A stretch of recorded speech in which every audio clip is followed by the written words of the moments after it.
everybody, this is Sarah from Pottery Piazza. I hope you guys are all staying safe and happy and creative in your house. What I want to do today with you guys is just show you a little technique that you can do at home with the pottery and paints that you can purchase on our website, and make yourself a little kit to do a marbling technique. So what I'm going to show you today is a plate that we have. This is our standard 10-inch dinner plate, and we're also going to do some little hexagonal coasters, and those are great because we're going to have a little excess paint happening here. So I'm going to use that excess paint later for some smaller flat items so that way we can get the most out of the paint that we're using. I poured about 5 colors. If you can see these, I have some white, like a medium blue, a kind of aqua green, a teal, and believe it or not, this is a purple. And I also have a couple of little colors here in a dark blue and a dark purple. And so what we're going to do first to make a marbling technique is we're going to stir up the paints that we have in our containers. So when you're ordering these paints, you probably want to order about 1 ounce of whatever colors you want for your marbling technique. And then we're going to use a little bit of water. So you're going to use basically about 1 part water to 3 parts paint. And you're going to stir them up to mix it nice and even. So I'm going to do this one and this one.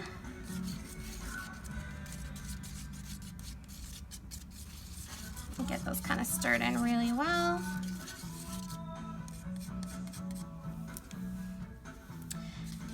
And stir up this one. I could have totally had these stirred up for you already for the video, but I guess it's good to show you how it's done, so just bear with me here. I got 2 more to go. You can use any kind of colors with these, but I do recommend like a light, a medium, and a dark. You don't need 5, even 3 would be great. So, you know, don't go crazy with your colors. In fact, kind of the more colors you use, sometimes they end up blending and making mud. So definitely decide on a color scheme first. Like, don't go with red and green because you're going to end up with some brown. But any other colors that are in kind of the similar shade family. All right, so now what we're going to do is I'm going to take this little tray, and you don't have to have this kind of tray at home. If you have like a larger cup or a bowl, like this one we have full of water, so I'm going to use it to wipe off my plate later. But if you have like, you know, a cereal bowl or a plastic bowl or something, just a drip pan that you can collect the paints in. What I'm going to do first is I'm going to actually take all these paints and I'm going to just pour them in here on the plate. And you don't have to get everything in there. I'm just going to pour one inside the other. Doesn't really matter how you go, just you want to do that in here. My plate's getting a little bit heavy, so I'm going to hold it here. And pour the last color on here. All right. And now I'm going to do is take my brush, and I do want to mix them up a little bit. I don't want to go crazy because I don't want to make just one solid color out of this. I want to definitely keep all my colors working.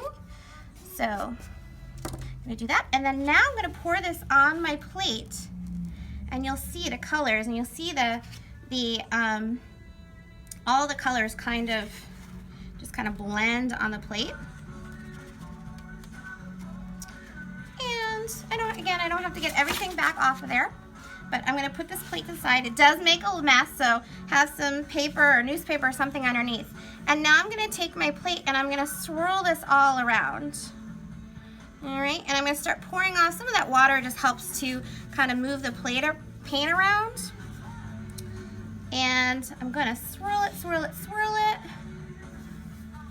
And just kind of kick it off the edge of the plate and let it settle back into my drip pan.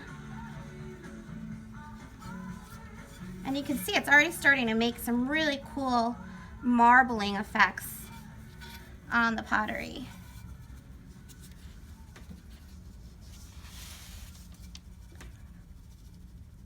And just kind of shake it, get the excess off, and you want to just make sure you go around all the edge and hit the corners. It doesn't matter if it goes off the edge. If you can see, I've kind of made a whole big mess off the back, but we're going to wipe that down afterwards.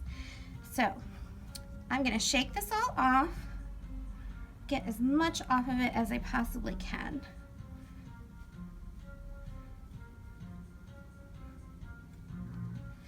All right, it takes a little while to get that dripping off of it, and I really like the look of it. It's a very cool marbling effect.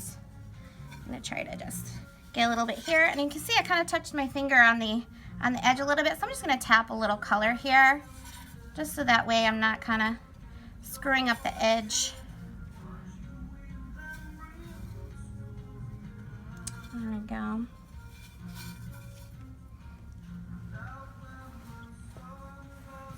All right, this looks pretty good. All right, so now I'm gonna put this to the side and let it dry for a little bit. It's gonna be off camera for a second.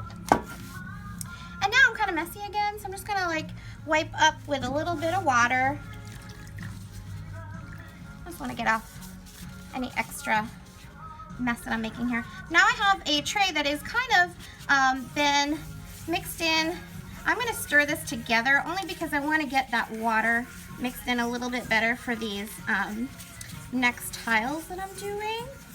And I'll add a little bit of whatever color left I have in my containers left over. So I'll just kind of scrape these out here and pour those in. Waste not, want not.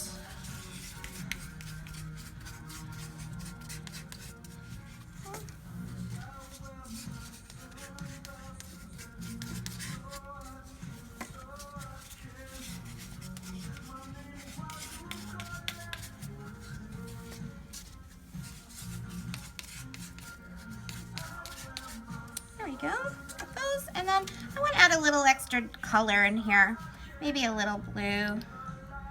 Some in there. Keep that fun. You don't need a whole lot of a dark color, otherwise it can kind of overwhelm it. And then I'll use a little purple too. Squeeze some colors in there. All right. And now I'm going to repeat the same thing where I'm going to take my brush and just kind of drag them just to kind of blend them a little bit. Again, I don't want to blend it a whole lot.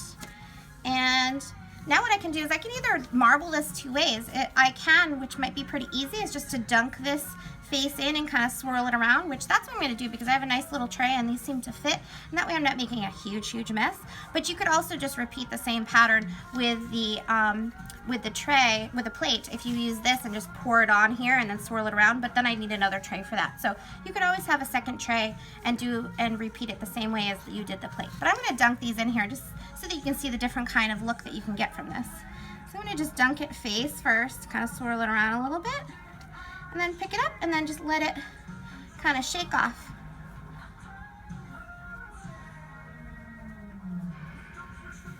It kind of has a very cool little kind of glaze technique going on there. I'm just going to repeat the next one with these. Okay. Ooh, I like this one. This is fun. There we go. That's a cool one.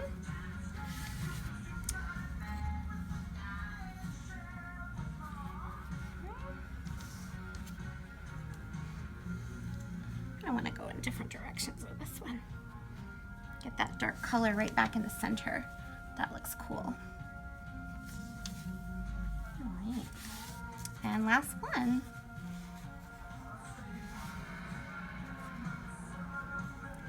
And here's this one here. I like that this one caught a little bit, I don't know if you can see it, a little bit of the white of the paint in there in the center. And that one looks pretty awesome too. I'm just going to let those sit here to dry, and then I'll pick them up once they're done. And I was able to cover the edges, but if you got a little fingerprints or something on the edge, just hold on to this.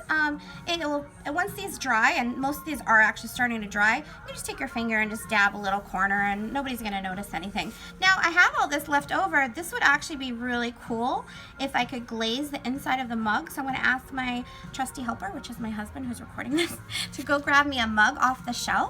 And then I'll use the rest of this paint to pour right in the center of the mug, and this should kind of use up the rest of my paint. Then I can just paint the outside of a mug, whatever color. I could choose any one of these and make it match, or pick any other color I want pretty much. So how you doing on that? Yeah, that's a great mug, sure. Actually, that's a good one. This is our new, and I'll grab it with my hands. It doesn't matter that I'm getting the outside dirty because I'll wipe it off. This is our new cottage mug. I really like this mug because it has kind of like a very organic, handmade look to it. It's very cool. So I'm going to take this now, and I'm going to just make sure that all these kind of glazes didn't settle on the bottom. I'm just going to get that up there, and then I'm going to pour it directly into the mug. And I'm going to use my brush just so we don't kind of waste any paint, just scrape it all down. I definitely don't like wasting paint. If we can use all our materials, that's always better. All right, so there we go. And now I'm just going to take this, I'm going to kind of swirl it around here. And I don't want to pour it out of the cup yet. I just want to kind of get it to the edge. Whoop, a little bit comes out, but that's okay.